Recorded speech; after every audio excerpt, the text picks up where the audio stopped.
Hi! Magandang araw po sa inyong lahat. My name is Ronnie Pokis, originally from San Carlos City, Pangasinan. Pero ngayon, andito po ako sa Canada. I'm one of the successful graduates of Marantan Institute of Science and Technology who took heavy equipment mechanic under the program of Technical Vocational Training offered by TESDA.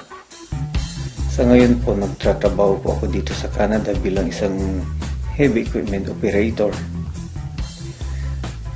Dati po akong magsasaka, nag-spray at namimitas ng mangga. Minsan nasubukan ko din mamasada ng tricycle.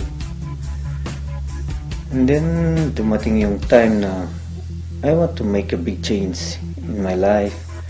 I decided to go to school and took technical vocational training na ino-offer ng TESDA.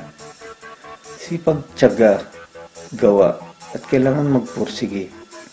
Yan po ang puhunan natin para maabot natin ang ating mga goals.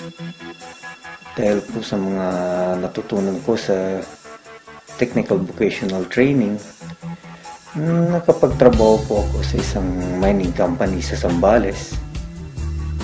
At napunta po ako dito sa Canada. Nag-umpisa ako dito bilang isang contract worker sa maging residente. At dito na rin nakasettle down. Ngayon, having a good time in life with my family. Ang may papayo ko lang po sa mga gustong maging successful sa buhay, huwag po natin hintayin dumating ang swerte kasi minsan matagal po. Kailangan po natin itong hanapin para makuha natin sa lalong madaling panahon. I-advise ko lang po, go na po sa courses ng technical vocational training na programa ng TESDA. In short term lang po, pwede kayong makapagtrabaho kaagad. Marami pong pwedeng pagpilian na courses na kung anong akma at bagay na gusto nyo at kung ano ang hilig nyo.